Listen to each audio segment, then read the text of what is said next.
Bonjour à tous, aujourd'hui je vous retrouve pour une recette de tarte au fromage et poireaux cachés. Très rapide, j'utiliserai mon Magimix. Commençons par la pâte. Il faudra 300 g de farine, puis une pincée de sel que l'on mettra directement dans le robot et dans la farine. Ensuite, on ajoutera 100 g d'huile d'olive pour donner un bon goût. Alors évidemment, je pèse tout à côté puisque le Magimix n'est pas équipé d'une balance. Et ensuite, j'ajoute 100 ml d'eau.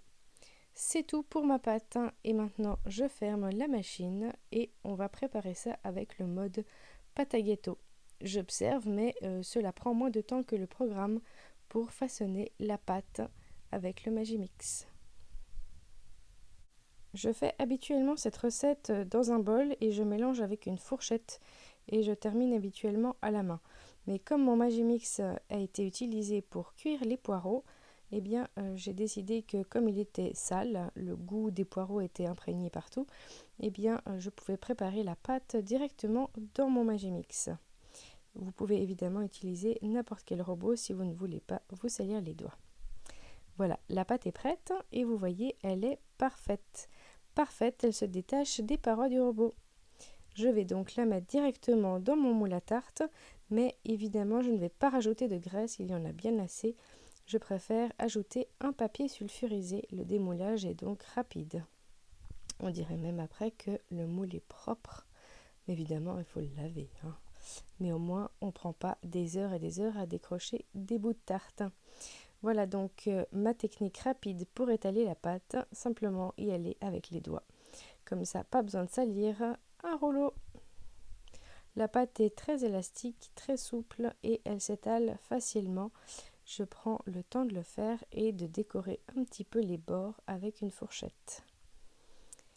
Il est important de trouer la pâte puisque pendant la cuisson, si on ne troue pas la pâte avec une fourchette, eh bien cela peut faire des bulles et c'est pas très esthétique, c'est pas très régulier d'avoir une bulle sous sa tarte. Donc ici, quand j'ai tout fini d'étaler, je vais prendre une fourchette et façonner régulièrement mes bords. Ici, elle ne colle pas à la fourchette et elle ne collera pas non plus au plat à tarte. Place à la farce. Donc j'utilise 4 blancs de poireaux que j'ai cuits à la vapeur. J'ajoute 250 ml de lait toujours dans mon robot. Puisqu'il est sale et que c'est pour la même recette, je ne l'ai pas nettoyé entre deux. J'ajoute du sel, du poivre et de la noix de muscade selon les goûts. Ici, j'ai 2 enfants qui vont manger cette tarte, donc je ne l'épice pas trop. Juste assez pour qu'elle ait du goût, mais pas trop non plus, pour pas qu'elle soit trop piquante. Donc si vous avez envie d'ajouter d'autres épices, vous pouvez. Des fois, j'ajoute même de la sauce tomate. J'ajoute ensuite 2 cuillères à soupe de farine. Ici, j'y vais un peu à l'œil, mais c'est l'équivalent de 2 cuillères à soupe.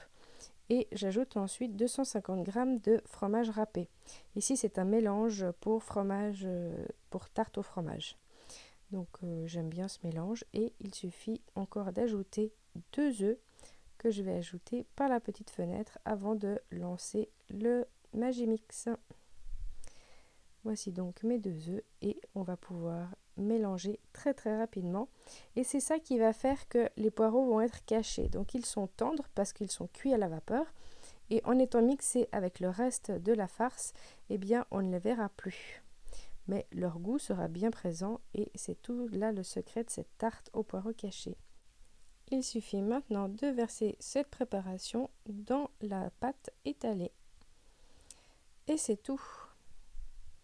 Il ne reste plus qu'à égaliser avant d'enfourner pour 40 minutes dans un four préchauffé à 180 degrés.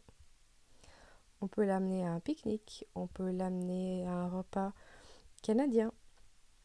Elle gonfle un petit peu à la fin de la cuisson et si on la laisse refroidir, vous voyez que le soufflet retombe. Mais elle est tout aussi délicieuse, chaude, tiède que froide. Pour un lendemain, s'il y a des restes, c'est très pratique de la sortir quand on est un peu pressé. Alors voyons voir à quoi ressemble une part à l'intérieur. Mes enfants l'ont bien apprécié. Avec une petite salade en accompagnement, c'était parfait.